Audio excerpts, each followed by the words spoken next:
अडचण असो, तुम्ही तरुण असा, देवापासून दूर असा, पण ही वेळ आहे की परमेश्वराने तुम्हाला आकर्षित केलेलं आहे. म्हणजे आजची वेळ आहे की आजपासून तुम्ही सेम राहणार नाही, आजपासून तुम्ही बदलले जाणार आहे. हालेलुया. म्हणा आजपासून सगळ्यांनी म्हणा, तरुणांनी पण म्हणा, आजपासून माझं जीवन पूर्वीसारखं राहणार नाही, तर ते बदलल्या जाणार आहे, बदलणार आहे. कारण की येशूच्या नावात काही जण बोलत नाही आहे, काही जण बोलत नाही. तुम्ही जोपर्यंत बोलत नाही तोपर्यंत सामर्थ्यच येणार नाही. कारण देवाने तोंड कशाला दिलेलं आहे? मुख्य बनवलं तुम्हाला. मुख्य बातम्यातून बघितलं असं कोणी आहे की इथं मुख्य आहे? इथं कोणी? सगळ्यांनी बोला, येशूच्या नावात आज तो अधिकार, ते सामर्थ्य येशूच्या नावात मी स्वीकारत आहे आणि मोठा बदल आजपासून माझ्या जीवनात येत आहे. आमेन. हालेलुया. हालेलुया. त्यांची थीम होती की येशूच्या नावामध्ये. आणि आज मला तेच वचन सांगायचं की येशूच्या नावामध्ये किती मोठं सामर्थ्य आहे. जर आम्ही ते वचन काढलं, योहानाचं पुस्तक याचा 14वा अध्याय आणि 12 ते 14 वचन जर वाचलं, त्यामध्ये ते सांगितलेलं आहे. योहानाचं पुस्तक याचा 14वा अध्याय आणि 12 ते 14 वचन. कोणीतरी वाचा मोठ्याने. मी तुम्हाला खचित खचित सांगतो, मी जी कृत्य करीतो ती माझ्यावर विश्वास ठेवणाराही करील आणि त्यापेक्षा मोठी करील. कारण मी पित्याकडे जातो, पुत्राच्या ठायी पित्याचे गौरव व्हावे. म्हणून तुम्ही जे काही माझ्या नावाने मागाल ते मी करीन. तुम्ही माझ्या नावाने माझ्याजवळ काही मागाल तर मी ते करीन. या ठिकाणी येशूचं वचन आहे आणि त्याच्या मुखातून निघलेलं आहे. येशू काय म्हणत आहे? जे काही तुम्ही माझ्या नावाने मागाल. कोणाच्या नावाने? येशूच्या नावाने. येशूच्या नावाने म्हणा, येशूच्या नावाने मी जे काही आज मागणार आहे ते मला प्राप्त होणार आहे. तुमचा विश्वास आहे? विश्वास आहे का? आलो मीटिंगला, आलो करतो, चर्च म्हणून करतो, आपलं बोलतो म्हणून बोलतो, असं नाही. इथं आलेले असताना मला तेच सांगायचं की मी प्रार्थनेतच म्हणलं, वचनामध्ये सामर्थ्य आहे, जीवन बदलणारं सामर्थ्य आहे. मी पूर्वीसारखा राहिलो नाही, माझं जीवन आशीर्वादित झालं, ते वचनामुळे झालं, येशूच्या नावामुळे झालं. म्हणून मी म्हटलं की त्याच्या नावावरती विश्वास असणाऱ्याच्या जीवनातच कार्य होतं. नाही तर काही जणी म्हणून आम्हाला स्पर्शच झाला नाही, आमचं जीवनच बदललं नाही, तसंच राहिलं, काही पण बोलून गेले पाळकसाहेब, काय कार्यच झालं नाही. कार्य होणार नाही कारण की तुम्ही अविश्वास ठेवला. आणि कार्य जर व्हायचं तर विश्वास ठेवावा लागेल. म्हणून तुम्ही असं जस्ट टाईमपास बोलू नका, पूर्ण हृदयातून पूर्ण विश्वासाने बोला की जे काही आज मी येशूच्या नावात मागणार आहे ते मला प्राप्त झालेलं आहे. हालेलुया. काय? येशूच्या नावात जे काही मी आज मागणार आहे ते मला प्राप्त झालं आहे येशूच्या नावात. येशूचं नाव म्हणून या ठिकाणी म्हटलेलं आहे की येशूचं नाव किंवा येशूला सर्व अधिकार देण्यात आला. येशूच्या नावामध्ये तुम्ही जे काही मागाल ते दिलेलं आहे असं म्हटलेलं आहे. म्हणजे येशू ख्रिस्ताला या पृथ्वीवरती सर्व गोष्टीचा अधिकार देण्यात आला. आता तुम्ही म्हणता अधिकार कोणी दिला? तो अधिकार दिला देव पित्याने. आपण विश्वास ठेवतो पिता, पुत्र आणि पवित्र आत्मा. देव जो आत्मा, त्या देव जो आत्म्याने त्याचा एकुलता एक पुत्र या जगामध्ये पाठवला आणि ज्यावेळेस तो मनुष्य रूप धारण करून आला त्या सर्व अधिकार त्याला देण्यात आलेला होता. म्हणून या ठिकाणी म्हटलेलं आहे की येशू स्वतः बोलत आहे की मी खचित सांगतो, मी जी कृत्य करतो ती माझ्यावर विश्वास ठेवणाराही करेल आणि त्यापेक्षा मोठी करेल, कारण मी पित्याकडे जातो. म्हणजे आता येशूच्या स्वर्गारोहणाची वेळ आलेली आहे आणि येशू स्वर्गारोहण करण्याच्या पूर्वी त्याच्या शिष्यांना सांगत आहे की आता माझी जाण्याची वेळ झाली, आता मी जातो. पण मी जात असताना तुम्ही सगळेजण जे शिष्य आहेत, मग शिष्य म्हटल्यानंतर आपल्याला वाटतं ते 12 शिष्य, ते प्रेषित, त्यांनाच अधिकार दिला, तसं नाही बरं का. जो येशूच्या नावावर विश्वास ठेवतो तो प्रत्येकजण येशूचा शिष्य आहे. मग आज या जगामध्ये आत्ताच्या काळामध्ये तुम्ही इथं बसलेले, मी इथं उभा असलेलो, मी येशूचा शिष्य आहे आणि मला पूर्ण अधिकार दिलेला आहे. तुम्हाला पूर्ण अधिकार दिलेला आहे. तो अधिकार स्वीकारायचा आहे. आपण स्वीकारतच नाही आणि आपण बोलतच नाही, आपण जसे तसेच राहतो. इथं काय म्हटलेलं आहे, मी तुम्हाला खचित खचित सांगतो, मी जी कृत्य करतो ती माझ्यावर विश्वास ठेवणारा करील. कोणावर विश्वास ठेवणारा करील? कोणावर विश्वास ठेवणारा करील? कोणावर विश्वास ठेवणारा करील? मोठ्याने बोला ना. असं इथं बाहेर पण आवाज जात नाही तुमचा, जरा मोठ्याने बोला. म्हणा, कोणावर? आमेन. येशूवर विश्वास ठेवणारा. कोणावर? येशूवर. म्हणून काय म्हटलेलं आहे, मी तुम्हाला खचित सांगतो की मी जी कृत्य करतो. मग येशूने काय काय कृत्य केली? येशूने काय कृत्य केलं? येशूने आजारांना स्पर्श केला आणि आजारी बरे झाले. येशूने काय केलं? येशूने लंगड्याला चालवलं. येशूने आंधळ्याला दृष्टी दिली. येशूने मेलेले लोक उठवले. आणि येशू काय म्हणतो, आता जी कृत्य मी केली ती कोण करेल? कोण करेल? इथं बसलेले सगळे करतील. करतील का? करतील. मला तुमच्या बोलण्यातून विश्वासच आढळला ना. असं वाटतं तुम्ही पहिली वेळेस वचन ऐकता. पहिली वेळेस ऐकताय का तुम्ही देवाचं वचन? यस, करू करू देवाचं वचन. होय, होईल चमत्कार. असं होईल का चमत्कार? कसं होईल चमत्कार? विश्वासाने होईल, पण ते बोलण्याने पण होईल. म्हणून मी बोलण्यावर जास्त बोलतो चर्चमध्ये. या रविवारी पण मी शब्दावरच बोललो. शब्दांचं सामर्थ्य हा माझा विषय होता. आणि आज मी येशूचं नावातलं सामर्थ्य त्याच्यावर बोलत आहे की येशूला सर्व अधिकार दिलेले आहे. बऱ्याचशा वेळेस ख्रिस्ती लोकांना जे पाहिजे ते प्राप्त होत नाही. त्याचं सगळ्यात मोठं कारण हेच की त्यांच्या जीवनात आजही अविश्वास आहे. हे बायबलचं ज्ञान नाही म्हणत बरं का मी. काही जण म्हणतात मला फार बायबल माहिती आहे आणि मला लगे पाळकसाहेब सांगा तुम्ही वचन, उत्पत्ती ते प्रगटीकरण, मला सगळं माहिती आहे. ते नाही मला काय घेणं. ते सैतानाला माहिती आहे. सैतान तुमच्यापेक्षा सुपेरियर आहे, एकदम सुपर. तो सगळं सांगा कुठं काय लिहिलेलं आहे. ते नाही मला काय घेणं. तुमच्या जीवनात किती वचन आहे ते फार महत्त्वाचं. आणि तुमचा विश्वास कसा आहे. मी तर असं बौद्धिक ख्रिस्ती राहू शकतो. बौद्धिक खूप ज्ञान घेतलं, खूप शिकलो, खूप हे झालं, ते नाही. मी खूप शिकलेलो आहे. मग तसं 5 वर्ष बायबल ट्रेनिंग केलेली. तरी मला अजून वाटतं आणखी शिकावं, आणखी शिकावं. कारण की ते कमी नाही. हे ज्ञान फार मोठं आहे. हे ज्ञान समजू शकत नाही. एक एक वचन गहन आहे.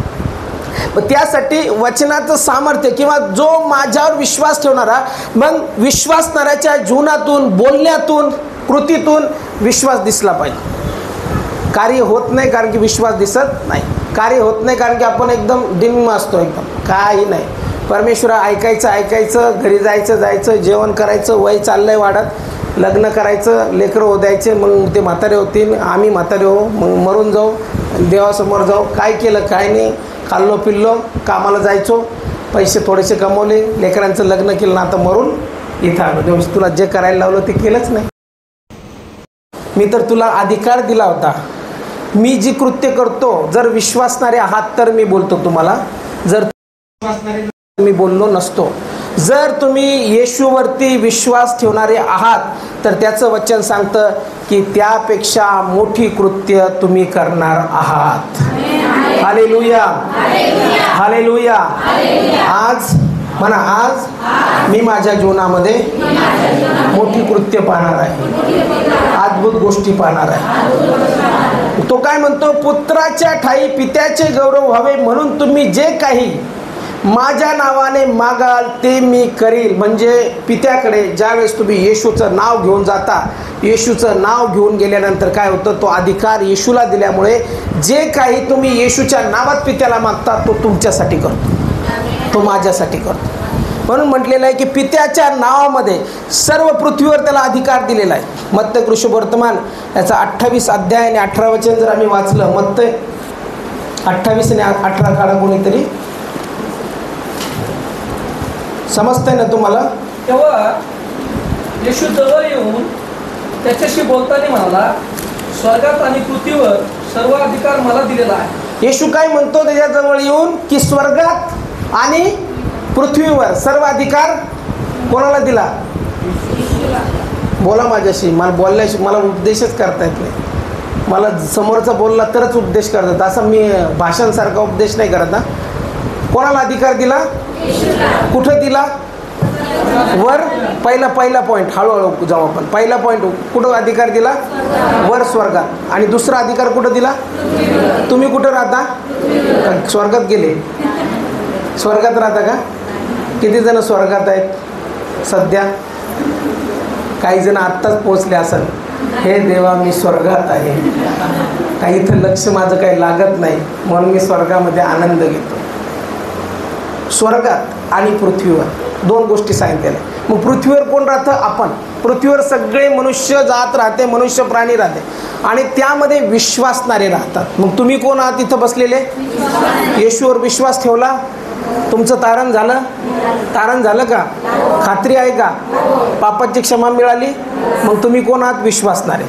आता विश्वासणाऱ्याबद्दल येशू बोलतो आणि विश्वासणाऱ्याच्या अगोदर तो म्हणतो की वर स्वर्गात आणि खाली पृथ्वीवर, म्हणजे ज्या पृथ्वीवर आम्ही राहतो त्या पृथ्वीवर सर्व अधिकार येशूला देण्यात आले. लक्षात ठेवा बरं का पॉईंट. मी परत विचारतो, मग परत तुम्ही म्हणताल विसरलो आम्ही. सर्व अधिकार येशूच्या नावाबद्दल मी आज बोलत आहे की येशूच्या नावात काय काय अधिकार आहे. सर्व अधिकार पृथ्वीवरती आणि स्वर्गात येशू ख्रिस्ताला दिलेला आहे. मग ते अधिकार येशू ख्रिस्त हे जे स्वर्गारोहण आहे त्याच्यापूर्वी किंवा त्याचं स्वर्गारोहण होण्यापूर्वी जे शब्द तो बोलत आहे तो तेच बोलत आहे की जे अधिकार मला देण्यात आलेले आहे. मी तुम्हाला खचित सांगतो, म्हणजे खचित दोनदा म्हटलेलं, म्हणजे खरोखर निश्चित, म्हणजे खरोखर मी तुम्हाला सांगतो. म्हणजे तो या ठिकाणी काय सांगत आहे की खरोखर जे अधिकार मला देण्यात आले वरती स्वर्गात आणि खाली पृथ्वीवर जे अधिकार मला देण्यात आले, जो माझ्यावर विश्वास ठेवतो ते सेम अधिकार त्याला प्राप्त होतात. हालेलुया. काय म्हटलेलं आहे? वर स्वर्गात आणि खाली पृथ्वीवर सर्व अधिकार मला देण्यात आलेले आहे. मग जो कोणी माझ्या नावावर विश्वास ठेवतो त्याला देखील हे अधिकार देण्यात आलेले आहे आणि त्याच्यापेक्षा, म्हणजे त्या येशूपेक्षा मोठी कृत्य करण्याचे अधिकार तुम्हाला पृथ्वीवर देण्यात आलेले आहे. पण ते का करता येत नाही आम्हाला? का बरं तिथपर्यंत आम्ही पोचत नाही? आमच्या प्रार्थना आजही नॉर्मलच का राहतात. 10 वर्षाचे विश्वासणारे असतात पण तेच असतं, हालेलुया, प्रेज द लॉर्ड, देवा रात्रीचं सांभाळ, विंचू काटा सर्प काही चावू नये, येशूच्या नावात आमेन. आपण प्रार्थना कधी करतो? खरं सांगा, तुम्ही प्रार्थना कधी करतो? सकाळी करतो का रात्री करतो? सकाळी करता? तुम्ही खऱ्या विश्वासणाऱ्या. सूर्यवंशीताई सकाळी करतात. रात्री किती जण करतात? रात्री भीतीनं करतो ना आपण प्रार्थना बऱ्याच वेळेस, घाबरून. देवा काही होऊ देऊ नको, भूकंप येऊ देऊ नको, बिल्डिंग व्यवस्थित सांभाळून ठेव, घर व्यवस्थित सांभाळून ठेव, मला शांतीची झोप दे, येशूच्या नावात आमेन. बरेचसे जण रात्रीची प्रार्थना करतात, सकाळी करत नाही. रात्रीची याच्यासाठी करतात, घाबरून करतात की काही होऊ नये म्हणून. पण परमेश्वराचं वचन आम्हाला काय सांगतं? सर्व अधिकार त्याने आम्हाला दिलेला आहे. मग त्या अधिकारामध्ये प्रार्थना करायची. आता कशी प्रार्थना करायची? अधिकाराने प्रार्थना करायची. काही लोक म्हणतात देवा तुझी इच्छा असेल तर उद्याचा दिवस दाखव. काय? तुझी इच्छा असेल तर. देवाची इच्छा आहे, तुमची इच्छा आहे का? देव म्हणतो अरे बाबा माझी इच्छा आहे तू जगायची. आपण काय म्हणतो? तुझी इच्छा असेल तर. अधिकार दिलेला आहे त्याने, तुमचा अधिकार तुमच्या मुखात आहे, पण आपण तो अधिकार वापरत नाही. या ठिकाणी पवित्र शास्त्र काय सांगतं? वर स्वर्गात खाली पृथ्वीवर सर्व अधिकार मला दिलेले आहे. मग जे काही त्याच्या नावात तुम्ही मागाल ते सर्व तुम्हाला प्राप्त होईल. जर तुम्ही वाचलं मार्कुश वर्तमानामध्ये 2 अध्याय आणि 1 ते 12, त्यामध्ये एक पक्षघाती माणूस आहे, एक पॅरलाइज झालेला माणूस आहे, पक्षघाती. मार्क 1 ते 12 जर आम्ही वाचलं तर त्यामध्ये आम्हाला पाहायला भेटतं पक्षघाती माणसाला येशूकडे आणण्यात आलं आणि ज्यावेळेस येशूकडे आणण्यात आलं त्यावेळेस तो काय बोलतो ते बघा. वाचा 1 ते 12. काही दिवसांनी तो पुन्हा कफरनहूमात आला आणि तो घरी आहे असे लोकांच्या कानी पडले. तेव्हा इतके लोक जमले की दारात देखील त्यांना जागा होईना. तेव्हा तो त्यांना संदेश देत होता. मग लोक त्याच्याकडे एका पक्षघाती माणसाला घेऊन आले. त्याला चौकांनी उचलून आणले होते. त्यांना दाटीमुळे त्याच्याजवळ जाता येईना म्हणून तो होता तिथले छप्पर त्यांनी उचलून काढले आणि वाट करून ज्या बाजेवर पक्षघाती पडून होता तो खाली सोडला. त्याचा विश्वास पाहून येशू पक्षघाती माणसाला म्हणाला, मुला तुझ्या पापांची क्षमा झाली आहे. कित्येक शास्त्री तिथे बसले होते. त्यांच्या मनात असा विचार आला की हा असे का बोलतो, हा दुर्भाषण करतो. एका वाचून म्हणजे देवा वाचून पापाची क्षमा कोण करू शकतो. ते स्वतःशी असा विचार करत आहे. येशूने अंतर्ज्ञानाने लगेच ओळखून त्यांना म्हटले, तुम्ही आपल्या मनात असले विचार का आणता. तुझ्या पापाची क्षमा झाली आहे असे पक्षपाती माणसाला म्हणणे सोपे, किंवा उठ आपली बाज उचलून चालू लाग असे म्हणणे सोपे. परंतु मनुष्याच्या पुत्राला पृथ्वीवर पापांची क्षमा करण्याचा अधिकार आहे हे तुम्हाला समजावे म्हणून तो पक्षघाती माणसाला म्हणाला, मी तुला सांगतो, उठ आपली बाज उचलून घे व आपल्या घरी जा. मग तो उठला व लगेच आपली बाज उचलून सर्वांच्या देखत निघाला. यावरून सर्वजण थक्क झाले व देवाचे गौरव करत म्हणाले, आम्ही असे कधी पाहिलेच नव्हते. देवबाप वाचले वचन आशीर्वादित करो. पक्षघाती माणूस आहे, पॅरलाइज झालेला आहे आणि पॅरलाइज झालेल्या माणसाला येशू ख्रिस्ताकडे आणलेला आहे. या ठिकाणी काय म्हटलेले, मग लोक त्याच्याकडे एका पक्षघाती माणसाला घेऊन आले. त्याला चौघांनी उचलून आणले होते. त्यांना दाटीमुळे त्याच्याजवळ आत जायना येणार म्हणून छप्पर उस्तरून त्यांनी त्याला आत सोडले. आणि आत सोडल्यानंतर ज्यावेळेस हा पक्षघाती माणूस येशू समोर आला त्यावेळेस येशूने काय बोलायला पाहिजे होतं. तुम्ही असते तर काय म्हटले असते, मी असतो तर काय म्हटलो असतो, सांगा, तुम्ही सांगा. इन्व्हॉल्व होत जा, माझ्याबरोबर असलेलं मला कळतं मग की तुम्ही माझ्याबरोबर आहात. नाही तर मग तुम्ही स्वर्गात आणि मी पृथ्वीवर बोलतोय. काय बोलला येशू ख्रिस्त त्याला, येशू ख्रिस्त काय बोलला पहिले सांगा. येशू काय म्हणाला, वाचा ना तिथं स्पष्ट पवित्र शास्त्र वाचा. येशू काय म्हणाला, मोठ्याने बोला. तुझ्या बरं येशूचं सोडा, तुम्ही असते तर काय म्हटले असते, तुम्ही असते तर काय म्हटले असते, हां काय म्हटले असते. नाही तुम्ही येशू जर असते तर काय म्हटले असते पक्षघाती माणसाला. बरं हो, ते म्हणतात मी जर असतो तर म्हटलं असतो, बरं हो बाज उचलून चालू लाग. बरोबर आहे का. माणूस काय म्हणू शकतो, फक्त एवढंच म्हणू शकतो ना की बरं हो येशूच्या नावात मी प्रार्थना करतो, असं एवढंच बोलू शकतो. येशूच्या नावात बरं हो, बस.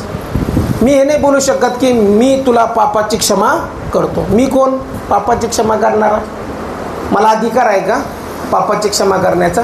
पापाची क्षमा फक्त एकच करू शकतो, तो म्हणजे देव. आता येशू जो आहे, लक्षात घ्या, येशू मनुष्य रूपात आहे म्हणून यहुदी लोक चूक नाही. काही लोक म्हणतात यहुदी लोकांनी असं का केलं, कशामुळं केलं. यहुदी लोकांना माहीत होतं की एकच परमेश्वर आहे, जो दिसत नाही, जो आत्मा आहे. देव जो आत्मा, उत्पत्तीच्या पुस्तकामध्ये सांगितले देवाचा आत्मा जलाशयावर तळपळता म्हणून देव जो पिता, देव जो आत्मा त्यांना माहिती होता. आता मनुष्य रूप धारण करून आलेला हा देवाचा पुत्र आहे की ज्याचा जन्म पवित्र आत्म्याच्या सामर्थ्याने, छायेने झालेला आहे आणि तो माणसाच्या रूपामध्ये उभा आहे. आणि तो म्हणत आहे पक्षघाती माणसाला, मुला आज तुझ्या पापाची क्षमा झाली आहे.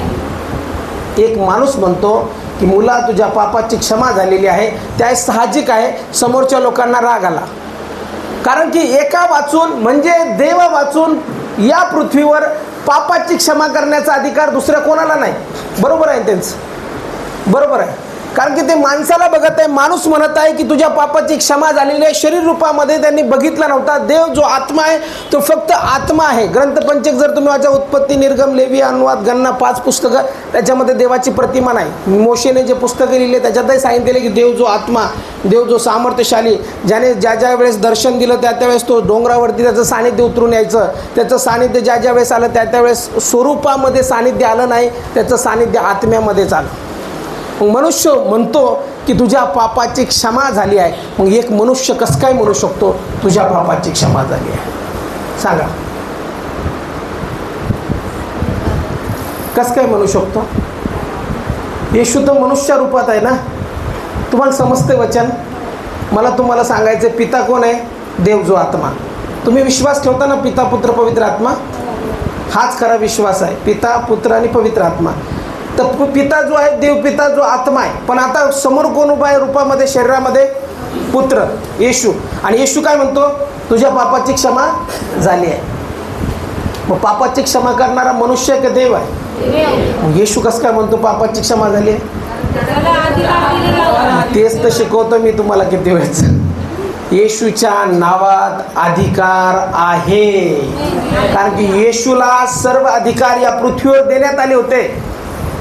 म्हणून आपण प्रार्थना करताना काय म्हणतो, देवा येशूच्या नावात चमत्कार कर, देवा येशूच्या नावात स्पर्श कर, येशूच्या नावात मी तुला मागत आहे. येशूचं नाव या पृथ्वीवर दिलेलं आहे कारण की त्याने शरीर रूप धारण करून आला, आमच्यासाठी तो वधस्तंभावर मरण पावला, तिसऱ्या दिवशी पुन्हा उठला आणि सर्व अधिकार देवपित्याने त्याला देऊ केले. म्हणून आम्ही जी प्रार्थना करतो ती येशूच्या नावातच करतो. Hallelujah, hallelujah, hallelujah. तुम्ही असे शांत शांत वाटतं मला. आज असं मन खोलून, असं कधी ओरडले नसेल ना, आज मन खोलून ओरडा म्हणा हालेलुया. आज देवा मला तुझं सानिध्य पाहिजे. काय म्हणायचं, आज देवा मला तुझं सानिध्य पाहिजे. मला समजू दे वचन, मला समजू दे येशूचा अधिकार, मला समजू दे येशूचं नाव, कारण की मला त्याच्या नावातच प्रार्थना करायची आहे. तुम्ही प्रार्थना करताना म्हणता ना की ज्यावेळेस प्रार्थना करता, कोणती प्रार्थना आता दिली तुम्हाला, तुम्ही काय म्हणता, येशूच्या नावात आमेन असं म्हणता का? त्याच्या नावात आमेन, देवाच्या नावात आमेन. किंवा असं म्हणतं, पास्टर सुनीलच्या नावात आमेन, पास्टर प्रकाश इंगळेच्या नावात आमेन. का म्हणत नाही तुम्ही? का म्हणत नाही पास्टर इंगळेच्या नावात आमेन, पास्टर सुनीलच्या नावात आमेन, पास्टर सूरजच्या नावात नाही म्हणत? का? कारण की सर्व अधिकार जो दिलेला आहे तो येशू नावाला दिलेला आहे. हालेलुया. म्हणून आपण प्रार्थना करताना काय प्रार्थना करतो, येशूच्या नावात. कारण की पवित्र शास्त्र स्पष्ट सांगतं की वर स्वर्गात आणि खाली पृथ्वीवर सर्व अधिकार येशू ख्रिस्ताला देण्यात आले. कारण की त्याने मनुष्य रूप धारण करून आला, तो शरीर रूप धारण करून आला, त्याच्यामध्ये पवित्र आत्म्याची छाया होती, पवित्र आत्म्याचं सामर्थ्य होतं. देव आणि पिता देव पिता आणि तो एक होता. म्हणून तो म्हणतो, ज्याने मला बघितलं त्याने पित्याला बघितलं. एक माणूस म्हणू शकतो का असं, ज्याने मला बघितलं त्याने पित्याला बघितलं? म्हणजे ज्याने येशूला बघितलं त्याने सरळ देवाला बघितलं. तो म्हणतो, ज्याने मला बघितलं त्याने पित्याला बघितलं, म्हणजे पित्याचं सामर्थ्य त्याच्या हात होतं. म्हणून देवाने सर्व अधिकार पृथ्वीवरती प्रभू येशू ख्रिस्ताला दिले. म्हणून जो कोणी येशूच्या नावामध्ये मागतो, म्हणून पवित्र शास्त्र सांगत आहे या ठिकाणी, जे योहानाचं वचन आपण बघितलं, जे त्यांनी बॅनरवरती पण छापलं होतं की जो कोणी माझ्या नावाने मागील त्याच्यासाठी मी ती करील, असं म्हटलेलं आहे. पुत्राच्या ठाई पित्याचे गौरव व्हावे म्हणून तुम्ही जे काही माझ्या नावाने मागाल ते मी करील. म्हणजे येशूच्या नावाने जो कोणी मागील त्याच्यासाठी तो प्रभू करील, तो परमेश्वर करील. कारण की पुत्राला या पृथ्वीवरती सर्व अधिकार देवपित्याने देऊ केले होते. म्हणून पक्षघाती माणसाला तो या ठिकाणी म्हणतो, म्हणजे पित्याने दिलेला अधिकार आहे. आता समजा माझा मुलगा आहे, समा कुठे बघा,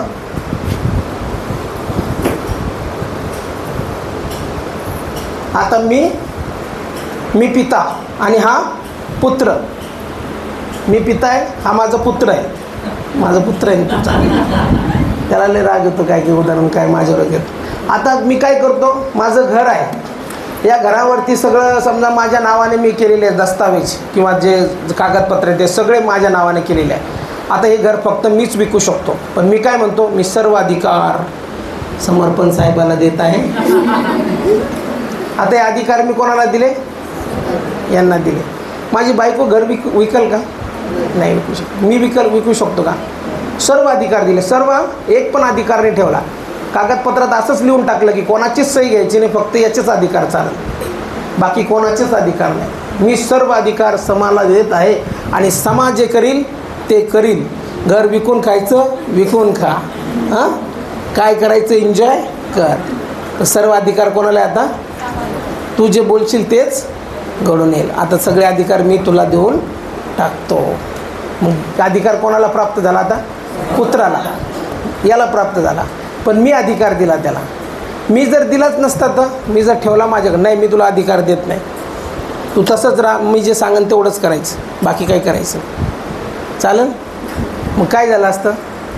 सगळे अधिकार कोणाच्या ताब्यात आहे? माझ्याच ताब्यात. पण मी काय केले, ते अधिकार पुत्राला दिले. कारण येण्याचे काम केलं ते महान काम केलं. कारण मी तर स्वतः आलो नाही या ठिकाणी, पण मी काय केलं, माझा आत्मा याच्या ठाई घातला. आणि पुत्र म्हणून येशूला देवाचा पुत्र म्हटलेला आहे. देवाचा पुत्र याच्यासाठी की त्याच्या ठाई देवाचा आत्मा आहे, तो शरीर रूप धारण करून आलेला आहे आणि तो जो आहे तो पूर्णपणे आपल्या पित्यामध्ये सहभागी आहे. देव जो आत्मा, त्याच्यामध्ये तो सहभागी आहे, म्हणून पुत्राला सर्व अधिकार दिले. म्हणून जी प्रार्थना आपण करतो ती पुत्राच्या नावाने, किंवा पुत्र म्हणतो की आता ज्याने कोणी मला बघितलं त्याने पित्याला म्हणजे मला बघितलं, कारण की सर्व अधिकार त्याला आहे आणि तो स्वतः प्रतिनिधित्व करण्यासाठी आलेला आहे पित्याचं. मग म्हणून हा जे बोलल ते घडत आहे. हा म्हणतो की आता माझ्या नावात प्रार्थना करा, म्हणून प्रत्येकजण आपण पृथ्वीवर जो आहे तो सगळेजण पुत्राच्या नावाने प्रार्थना करतो, येशूच्या नावाने प्रार्थना करतो. आणि म्हणून ज्यावेळेस आम्ही येशूच्या नाव वापरतो त्यावेळेस येशूचं नाव वापरल्यानंतर अद्भुत कार्याला सुरुवात होते. येशूच्या नावाशिवाय कार्य होत नाही, हे लक्षात ठेवा तुम्ही. म्हणून पिता, पुत्र आणि पवित्र आत्मा हे सिद्धांत खरे सिद्धांत आहेत. Not only Jesus, not only जेहोवा witness and not only Holy spirit. फक्त पवित्र आत्मा नाही, फक्त कोणी जर पुत्र शिकवत असेल तर ते पण खोटं आहे, आणि कोणी जर म्हणत असेल यहोवाच परमेश्वर ते पण खोटं आहे. तिन्ही पण आहेत, पिता, पुत्र आणि पवित्र आत्मा. कारण की पुत्राला पित्याने अधिकार दिले आणि मग पवित्र आत्मा आजच्या काळात कार्य करतो. म्हणून आम्ही विश्वास ठेवतो या त्रैक्यावरती, पिता, पुत्र आणि पवित्र आत्मा. म्हणून येशूला सर्व अधिकार देण्यात आले आणि ते अधिकार ज्यावेळेस देण्यात आले त्यावेळेस त्या अधिकाराने तो बोलत आहे. मग पक्षघाती माणसाला तो का म्हणाला? सर्व लोकांना समजावा, तिथं बसलेल्या लोकांना लक्षात यावं की ते सर्व अधिकार येशूला देण्यात आले. म्हणून तो त्या ठिकाणी समजण्यासाठी म्हणतो की मुला तुझ्या पापाची क्षमा झाली आहे. कारण की लोकांना समजावं की आता या पुत्राला सर्व अधिकार त्या देवाने दिलेले आहेत, मी पापाची क्षमा करू शकतो. म्हणून येशू म्हणतो तुझ्या पापाची क्षमा झाली आहे. बरं तर त्याने केलंच, आरोग्य तर दिलंच, पण आरोग्य देण्यापूर्वी येशू ख्रिस्त सरळ म्हणतो की तुला पापाची क्षमा झाली आहे, कारण की त्या येशूच्या नावामध्ये ते सामर्थ्य आहे. येशूला सर्व अधिकार दिलेले आहे आणि येशूने जे कार्य केलं तेच कार्य आता येशू काय करतो, ते अधिकार कोणाला सोपवत आहे? विश्वासणाऱ्याला, शिष्यांना. मग इथं बसलेले तुम्ही कोण आहात? येशूचे शिष्य आहात. मग तो अधिकार कोणाजवळ आला? का फक्त माझ्याजवळ आला? फक्त पास्टर, बिशप, इव्हँजेलिस्ट यांच्याकडेच अधिकार आहे का? तो अधिकार कोणाकडे आहे? इथं बसलेल्या लहानातल्या लहान, मोठ्यातल्या मोठ्या जो विश्वास ठेवतो येशूच्या नावावर त्या सर्वांना येशूच्या नावात अधिकार आहे. हालेलुया. फक्त पास्टर, बिशप यांना नाही, तर प्रत्येक जण. आज तुम्ही जरी विश्वासाने प्रार्थना करत आहात, गरज नाही तुम्हाला माझ्या डोक्यावर हात ठेवून घ्यायची. तुम्ही स्वतः जरी तुमच्या प्रार्थना करत आहात आणि परमेश्वराला विश्वासाने मागत आहात आणि येशूचं नाव वापरत आहात तर चमत्कार तुमचा आहे. Hallelujah, hallelujah, hallelujah. म्हणून आपल्याला तो अधिकार समजला पाहिजे. तो अधिकार येशूच्या नावामध्ये आहे. आता प्रेषितांचे कृत्य 3 अध्यायामध्ये बघा, येशूचं स्वर्गारोहण झालं. आत्तापर्यंत चमत्कार कोणी केले? मत्तय, मार्क, लूक, योहान. सिनॉप्टिक गॉस्पल, ज्याला समविचारी शुभवर्तमान म्हणतात. मत्तय, मार्क, लूक, योहानामध्ये कोणी चमत्कार केले? येशूने. आता येशू म्हणतो माझं स्वर्गारोहण होत आहे आणि जो कोणी माझ्या नावावर विश्वास ठेवतो तो माझ्यापेक्षाही मोठे कार्य करीन. आता वेळ आलेली शिष्यांची. आता शिष्यांनी काय केलं की वाट बघितली. येशूने सांगितलं जी देणगी मी देऊ करत आहे त्या देणगीविषयी वाट पहा. प्रेषितांचे कृत्य 1 अध्यायामध्ये. आणि प्रेषित 1:8 तो काय सांगतो? परंतु पवित्र आत्मा तुम्हावर येईल तेव्हा तुम्हाला सामर्थ्य प्राप्त होईल. यहुदियात, शम्रोनात आणि पृथ्वीच्या शेवटीपर्यंत तुम्ही माझे साक्षी व्हाल. आता पवित्र आत्मा म्हणजे येशूचं स्वर्गारोहण झालं आणि स्वर्गारोहण झाल्यानंतर देवाचा आत्मा सरळ मनुष्य मात्रावर आला. आतापर्यंत येशूच्या वरती होता तो देवाचा आत्मा. काही येशूचा ज्यावेळेस बाप्तिस्मा झाला पाण्याने त्यावेळेस तो बाहेर येत असताना कबुतरासारखा आत्मा त्याच्यावरती येताना दिसला. आणि मग नंतर असं म्हटलेलं आहे की त्याला अरण्यात घेऊन गेला. 40 दिवस 40 रात्री त्याने फास्टिंग केली, उपवास केले आणि त्याच्यानंतर जो बाहेर आला तो पूर्ण सामर्थ्याने भरून आला आणि त्याने चिन्ह चमत्कार केले. लोकांना, आजारांना बरं केलं, मोठमोठे कार्य केले.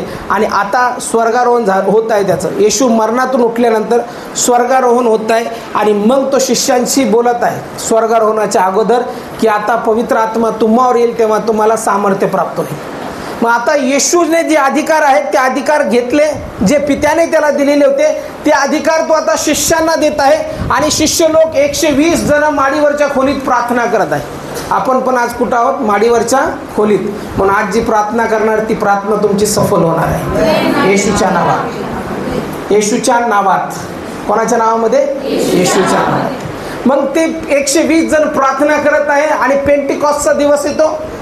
प्रेषितांची कृत्य 2 अध्यायामध्ये असं म्हटलेलं की ज्यावेळेस तो दिवस आला त्यावेळेस ते पवित्र आत्म्याने भरल्या गेले आणि आतापर्यंत येशू चमत्कार करत होता, येशू आरोग्य देत होता, येशूने स्पर्श केला तर लोक बरे होते. पण आता पेंटिकॉस्टचा दिवस आला. पेंटिकॉस्टचा दिवस आल्यानंतर पवित्र आत्मा त्यांच्यावरती आला आणि प्रेषितांची कृत्याचा 3 अध्यायामध्ये आता पेत्र आणि योहान जे आहेत ते दोघं पण कशाने भरलेले आहेत? पवित्र आत्म्याच्या सानिध्याने, म्हणजे देवाच्या आत्म्याच्या सामर्थ्याने. आता तो अधिकार येशूने कोणाला दिला? आता सामान्य शिष्यांना दिला. म्हणजे जो अधिकार येशूजवळ होता तो कोणाला दिला? पेत्र आणि योहानाला दिला. आत्तापर्यंत पेत्र आणि योहानाने कोणता चमत्कार केला का? नाही केला ना. आता कोणाला अधिकार दिला? शिष्यांना. कोणत्या शिष्यांना? सामान्य, ज्यांनी आत्तापर्यंत काहीच केलेलं नव्हतं. आता पेत्र आणि योहानाबद्दल सांगतो. पेत्र आणि योहान या बरं जरा, कोणीतरी 2 जण तरुण चांगले, पटकन उठणारे पटकन बसणारे 2 तरुण या, किश आणि कुमार ये. आता हे पेत्र आणि योहान आहे, तिथंच थांबा. पेत्र आणि योहान आहे. लंगडा भिकारीची ॲक्टिंग कोण चांगली करेल? पास्टर कोणी तुमच्या चर्चमधून चांगला? हां, तुम्ही सांगा ना ॲक्टर. आता हे बघा, पेत्र आणि योहान इथं आहेत. आता तो अधिकार इथे ये बाळा, तू लंगडा आहे हा, असं करा, लंगडा आहे. आता हे पेत्र नाही, राहू दे, नाही उचलत, लय जाड येते. तिकडून या तुम्ही, तिकडून. आता पेत्र आणि योहान मंदिरात चाललेले आहे आणि मंदिरात चाललेले असताना हे सामान्य आहेत.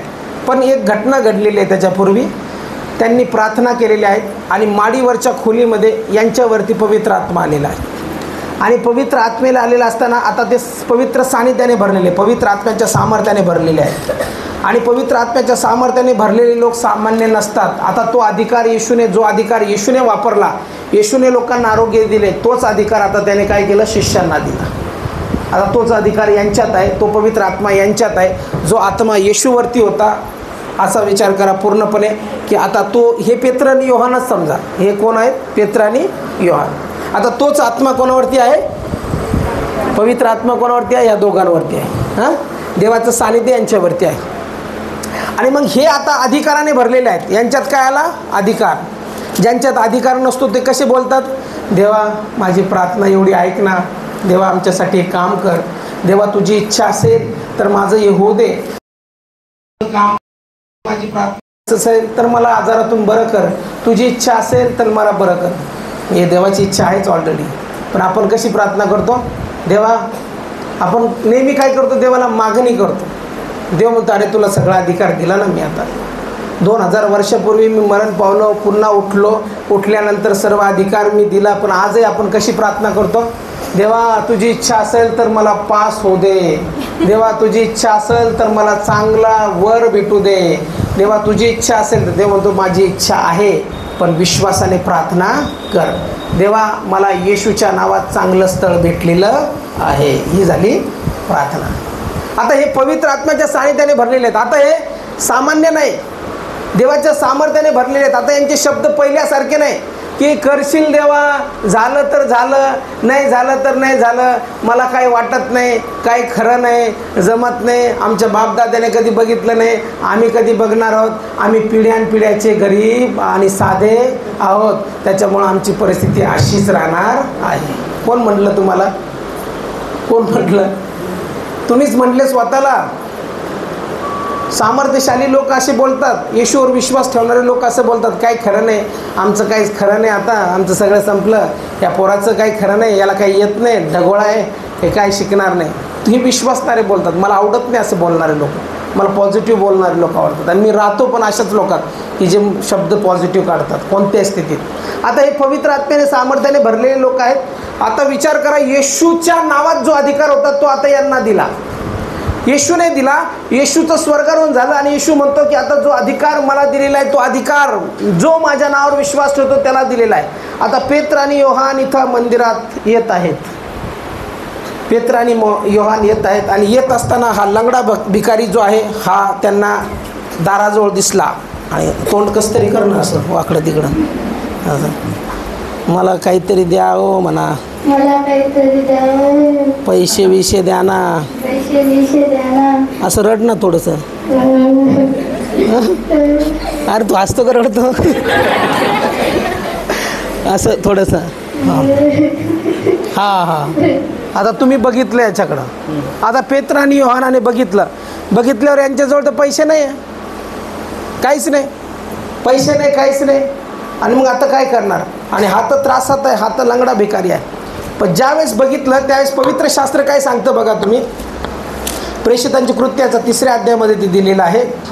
आणि जसं त्यांनी बघितलं, हा जो भिकारी आहे, दुसरं वचन सांगतं की तेव्हा जन्मापासून पांगळा असलेला कोणी एक माणूस होता. त्याला मंदिरात जाणाऱ्याजवळ भीक मागण्यासाठी म्हणून दररोज उचलून मंदिरात सुंदर नावाच्या दरवाजावर ठेवत असत. पेत्र व योहान हे मंदिरात जात आहे असे पाहून त्याने भीक मागितली. आता त्याने भीक मागितली तेव्हा पेत्र व योहान त्याच्याकडे निरखून पाहिले. आणि पेत्र म्हणाला, आता हा पेत्र आहे, पेत्र म्हणाला, आम्हाकडे पहा. आम्हाकडे पहा. काय म्हणाला पेत्र? आम्हाकडे पहा. आणि जसं तो आम्हाकडे पहा म्हणाला तेव्हा त्याच्यापासून काहीतरी मिळेल या अपेक्षेने त्याने त्याच्याकडे लक्ष लावले. आता तू जे लक्ष लावलं तुला वाटून काहीतरी पैसे देईल, त्याच्याकडे बघ ना, असं पैसे देईल असं वाटलं. आता पेत्र आणि योहान दोघं पण इथं आहेत. पण पेत्र आणि योहान जसे आहेत ते काय म्हणतात? मग पेत्र म्हणाला, माझ्याजवळ सोने रुपये काही नाही, पण जे आहे मी तुला देतो. माझ्याजवळ सोने रुपये काही नाही, पण जे आहे ते मी तुला देतो. काय देतो? काय देवाचं नाव हाय पैसे. तो म्हणतो की जे काही माझ्याजवळ आहे ते मी तुला देतो. नासोरी येशू ख्रिस्ताच्या नावाने चालू लाग. नासरी येशू ख्रिस्ताच्या नावाने चालू लाग. लगेच उडी मारायची, उडी मार, लगेच चालायला लागत. आणि लगेच तो बरा झाला पूर्ण. आणि बरा होऊन तो काय झाला? पेत्र आणि योहाना बरोबर मंदिरात देवाची स्तुती आराधना करत निघून गेला. कोणतं नाव वापरलं या ठिकाणी पेत्राने? काय म्हणतो पेत्र? माझ्याजवळ सोनं रुपये काही नाही, पण मी जे तुला देतो ते म्हणजे नासोरी येशू ख्रिस्ताच्या नावाने चालू लाग. त्याने असं म्हटलं का, येशूच्या नावाने मला माहिती नाही चालेल की नाही चालेल, बघ बाबा, बरं झालं तर झालं, बरं हां देवा याला बरं कर बाबा, जमलं तर जमलं, बरं हो दे, नाही तर काय हरकत नाही, असं म्हटलं का तो? त्याने त्याच्याकडे निरखून बघितलं आणि त्याने काय केलं? त्या नावाचा अधिकार वापरला. कोणाच्या नावाचा? येशूच्या नावाचा. कधी तुम्ही तुमच्या जीवनात येशूच्या नावाचा अधिकार वापरला आहे का? हे प्रश्न माझा. का फक्त मागणीच करत आहे, येशू हे दे, येशू माझी प्रार्थना आहे, येशू तू असं कर, येशू मग तसं कर, असंच म्हणत बसले का? येशूने जो अधिकार दिला तो वापरला आणि परिस्थितीला म्हटले, येशूच्या नावामध्ये मी अधिकाराने त्या परिस्थितीला बोलत आहे, येशूच्या नावामध्ये ही परिस्थिती बदलत आहे, असं म्हटले कधी? येशूच्या नावाने मी अधिकार करत आहे, अधिकाराने बोलत आहे, माझी फायनान्शियल सिच्युएशन बदलत आहे, असं म्हटले कधी? येशूच्या नावामध्ये आज माझ्या आजाराला मी धमकावत आहे, मी पूर्ण बरा आहे, असं म्हटले कधी? अधिकार वापरत नाही आपण विश्वासणारे आहोत, पण आपण बऱ्याचशा वेळेस कसे विश्वासणारे आहोत? आपण दुसऱ्याच्या भरोश्यावर जास्त विश्वासणारे आहोत. त्यांनी हात ठेवला तरच बरे हो, त्यांनी प्रार्थना केली तरच बरे हो, मी प्रार्थना करतो माझाच प्रार्थनेवर विश्वास नाही, आपलाच विश्वास नसतो, देव करेल का नाही करेल. पण या ठिकाणी स्पष्ट सांगितलेलं आहे, येशूच्या नावामध्ये तो अधिकार आहे आणि तो अधिकार प्रभू येशूच्या नावामध्ये दिलेला आहे. म्हणून सामान्य विश्वासणारे जे शिष्य आहेत त्यांनी येशूच्या नावाचा अधिकार वापरला आणि ते सरळ त्या ठिकाणी त्या लंगड्या भिकाऱ्या म्हटले की येशूच्या नावामध्ये उठ आणि चालू लाग. त्या क्षणी त्याचे पाऊल आणि घोटे यात बळ आले आणि तो उठून उडी मारत परमेश्वराच्या मंदिरामध्ये चालत गेला. आज तुमच्या जीवनात कोणती समस्या असो, आज तुमच्या जीवनात व्यसन असो, आज तुमच्या जीवनात काही समस्या, काही आजार असतील जे निघतच नसतील आणि तुम्ही म्हणता यातच माझा मृत्यू होईल, फायनान्शियल सिच्युएशन असेल आणि त्या फायनान्समध्ये तुम्ही म्हणता की कर्ज आहे, फायनान्स आहे आणि फार गंभीर परिस्थिती आहे, याच्यात आमचं काही खरं नाही, तर आज मी तुम्हाला सांगत आहे आज येशूच्या नावामध्ये त्या परिस्थितीला बोला आणि म्हणा, येशूच्या नावामध्ये माझी परिस्थिती सुधरत आहे, येशूच्या नावामध्ये माझा आजार निघून जात आहे, येशूच्या नावामध्ये माझे लेकरं आशीर्वादित आहे, येशूच्या नावामध्ये माझी मंडळी आशीर्वादित आहे, येशूच्या नावामध्ये आज माझं सर्व घराणं आशीर्वादित आहे.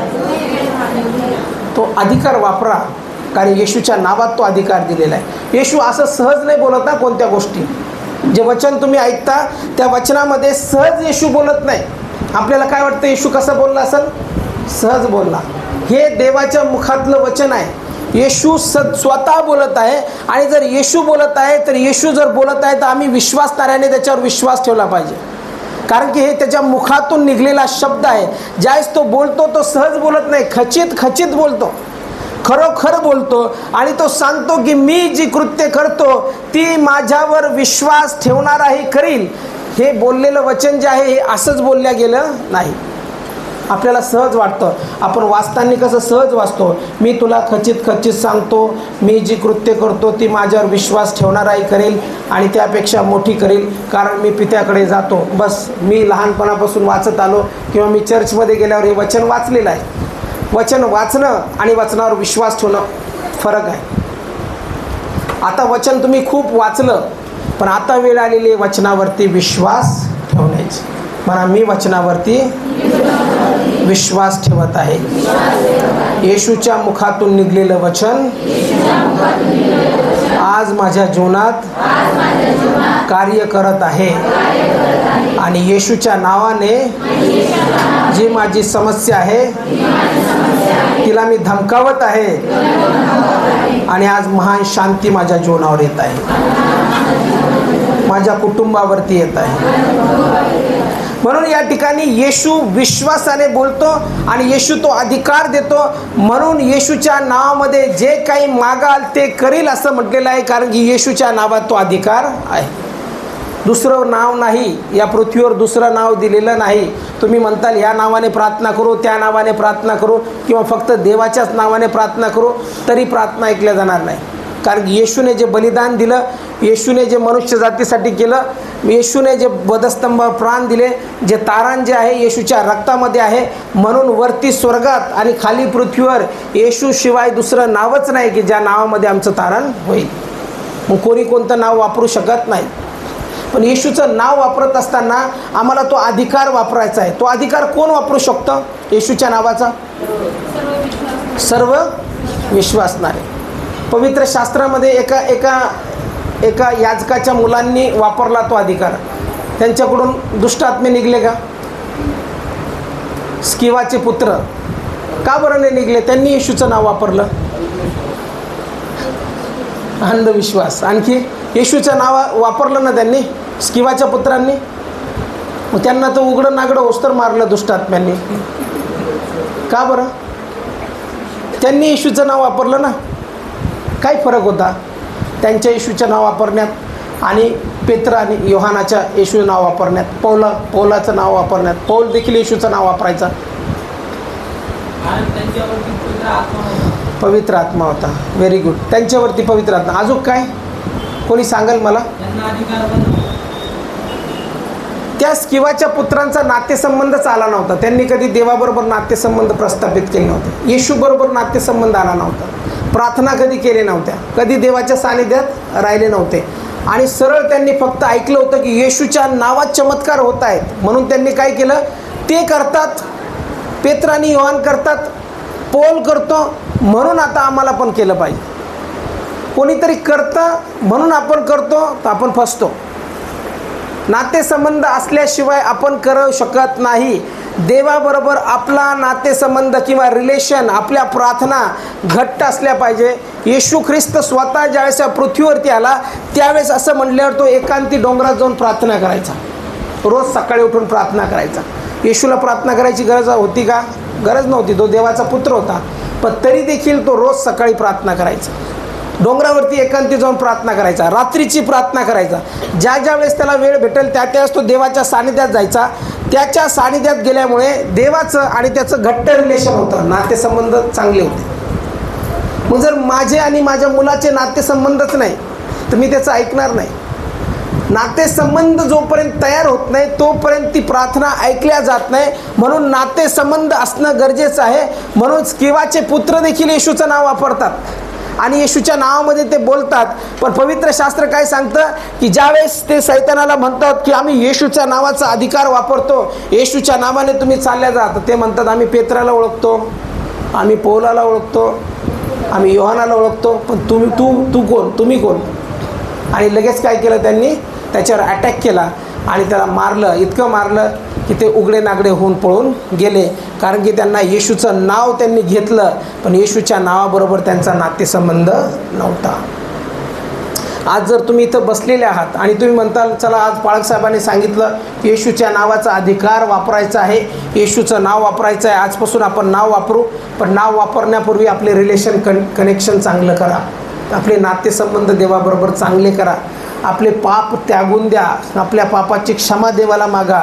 जर मी अपवित्र आहे, जर मी पापात आहे, जर मी गुटखा खातो, जर मी तंबाखू खातो, मी दारू पितो आणि मी प्रार्थना करतो येशूच्या नावामध्ये तुम्ही बरे हो, होईल का बरे?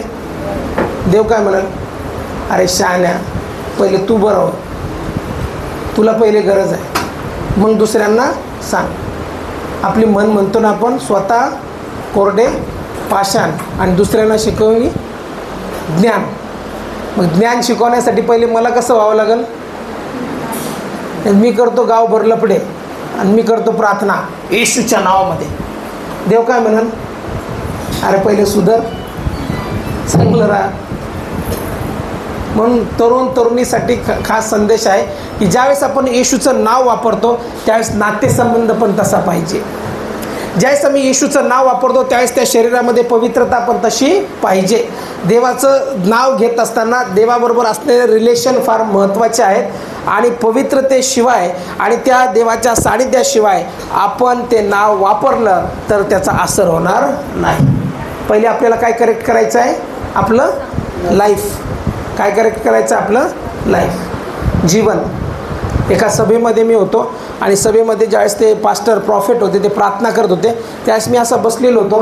त्यावेळेस ते बोलत आले आणि त्यांनी एक शब्द बोलला की कॅरेक्टर इज व्हेरी इम्पॉर्टंट. जसं ते असे बोलले माझ्याकडं असं हात करून, कॅरेक्टर इज व्हेरी इम्पॉर्टंट. ते इतक्या दूर होते पण तिथं मला इतका स्पर्श झाला की सगळं अंग शहाराने भरल्या गेलं. आणि लगेच देव सांगायला लागला की पवित्रता फार महत्त्वाची आहे. देवाची सेवा करत असताना कॅरेक्टर इज व्हेरी इम्पॉर्टंट. म्हणजे माझं चारित्र्य फार महत्त्वाचं आहे. चारित्र्य सगळं डागाळलेलं, सगळे कुटाने करून ठेवलेत आणि मग मी प्रार्थना करतो येशूच्या नावात. मग ते सैतान पण काय म्हणतो, अरे सरक बाजूला, मी येशूला ओळखतो, त्याच्या शिष्याला ओळखतो, मी तुला ओळखत नाही, कारण की तू मला माहिती आहे तू कसा आहे. सैतान बोलतो बरं का असं. एका ठिकाणी सैतान काढत होतो आम्ही आणि दुष्ट आत्मा काढत असताना एक अंकल गेले आणि सरळ तिच्या त्या दुष्ट आत्म्याच्या डोक्यावर हात ठेवला आणि प्रार्थना करायला लागले. तर दुष्ट आत्मा काय बोलला माहिती आहे का? काय बोलला असेल? सरळ कॅरेक्टर दाखवलं. सरळ बाजूला म्हणे तू कसा आहे सांगू काय सगळ्यांना? अंकल दूर. अहो अंकल इकडे म्हणलं, आपली धार्मिकता घाणेरड्या चिंधीसारखीच आहे. त्याला सांगा त्या दुष्ट आत्म्याला की माझी धार्मिकता घाणेरड्या चिंधीसारखी आहे, घाबरू नका, दूर जाऊ नका. पण सैतान कशावर बोट दाखवतो? कॅरेक्टर, म्हणजे आपलं चारित्र्य. म्हणून देवाबरोबर नातेसंबंध पावित्र्याचा जोपर्यंत बनत नाही, येशूचा अधिकार वापरण्यासाठी जोपर्यंत नातेसंबंध चांगला नसतो, वचनाची माहिती नसते, तर देव वापरणार नाही. वचनच माहिती नाही, कुठं काय लिहिलेलं आहे. नव्या कराराची वचनं शोधतो जुन्या करारात, जुन्या करारात शोधतो नव्या करारात, वचन काय सांगतं काहीच माहिती नाही. पवित्र शास्त्र देखील सांगतं की अज्ञानामुळे माझ्या लोकांचा नाश होत आहे. बरोबर का पास्टर? येस, अज्ञानामुळे माझ्या लोकांचा नाश होतो. त्यासाठी काय करावं लागेल? ज्ञान घ्यावं, कोणतं? बायबल, वचनाचं. वचनाचं ज्ञान असल्याशिवाय ते प्राप्त होणार नाही. मग अधिकार जर वापरायचा आहे तर तो अधिकार आम्हाला प्रभू येशूने दिलेला आहे. मी पुन्हा सांगतो परत त्या विषयाकडे की तो सर्व अधिकार येशूच्या नावामध्ये विश्वासणाऱ्याला दिलेला आहे. मग जे विश्वासणारे शुद्धतेत जगतात, पावित्र्यात जगतात, नातेसंबंध ज्याचा देवाबरोबर चांगला आहे, तो व्यक्ती ज्यावेळेस येशूचं नाव वापरतो त्या क्षणी त्याच्या जीवनात चमत्कार होतो. हालेलुया. पण आज मला माझ्या जीवनात चमत्कार पाहायचा आहे. म्हणून मी माझे नातेसंबंध, जे बिघडलेले नातेसंबंध, आज मी पुन्हा एक वेळेस देवाबरोबर चांगले करत आहे. मग ते नाव वापरण्यासाठी पवित्र शास्त्र आम्हाला सांगतं की आमचे नातेसंबंध चांगले असावा. म्हणून येशू जो देवाचा पुत्र, योहान 3:16 मध्ये काय म्हटलेलं आहे? कोणी सांगल?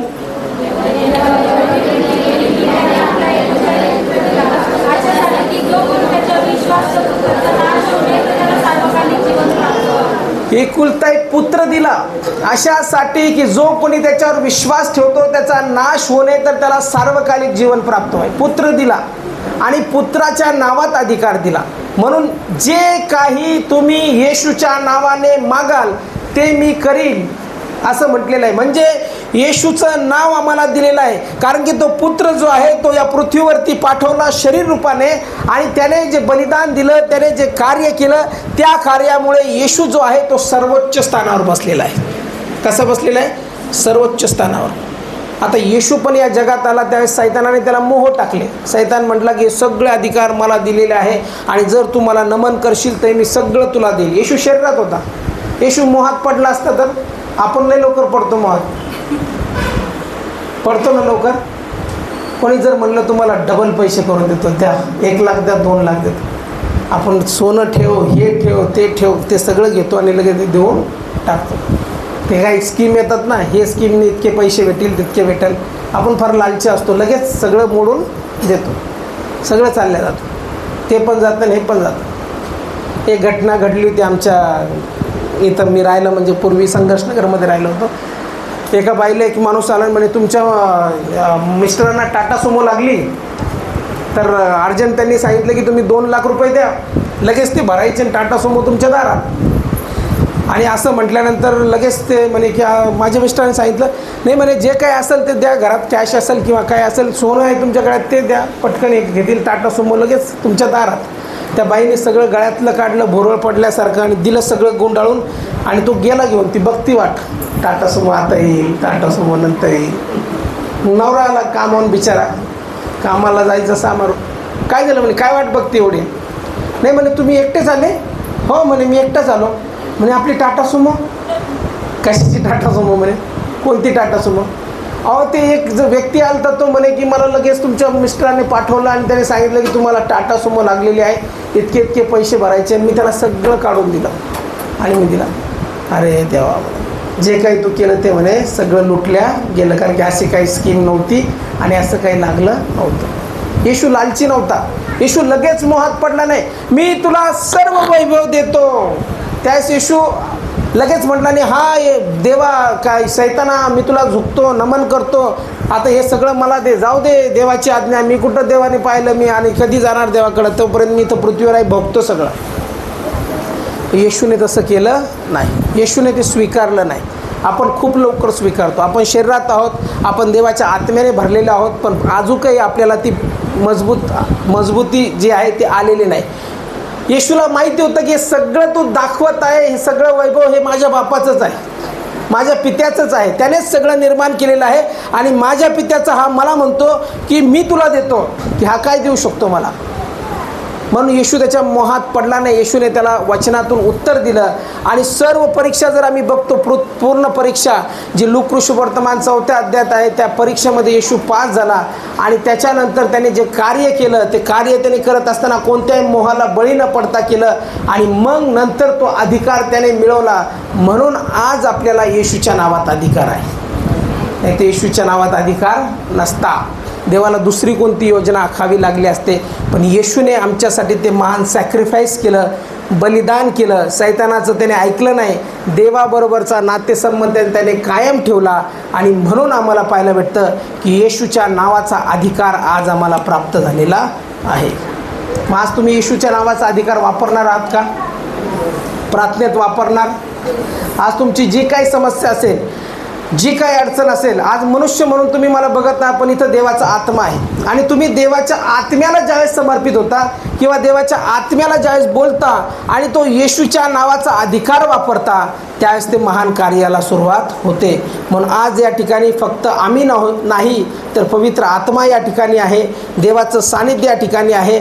आणि देव आम्हाला ते सांगत आहे की वर स्वर्गात आणि खाली पृथ्वीवर येशू हेच नाव दिलेलं आहे की ज्या नावामध्ये अधिकार आहे. मग आज आमच्या सगळ्यांना एक कृती करायची आहे. आम्ही सगळेजण उभा राहणार आहोत आणि परमेश्वराच्या नावाचा अधिकार वापरणार आहोत. आज सगळेजण आपले डोळे बंद करूया. आज या ठिकाणी पवित्र आत्म्याचं सानिध्य आहे, पवित्र आत्म्याचं सामर्थ्य आहे. आणि जो कोणी त्याच्या नावाला समर्पित होतो, जो कोणी त्याच्या नावाला सानिध्याला समर्पित होतो, त्याच्या जीवनामध्ये अद्भुत कार्य होतं. हालेलुया. धन्यवाद देऊया, धन्यवाद देऊया. आराधना करूया परमेश्वराची, उपासना करूया परमेश्वराची. हालेलुया. ज्यांना कोणाला या ठिकाणी कोणती समस्या असेल, जे कोणी या ठिकाणी आत्तापर्यंत येशूचं नाव वापरलं नसेल, अधिकाराने प्रार्थना केली नसेल आणि तुम्ही विश्वासणारे असाल पुष्कळ दिवसापासून, तर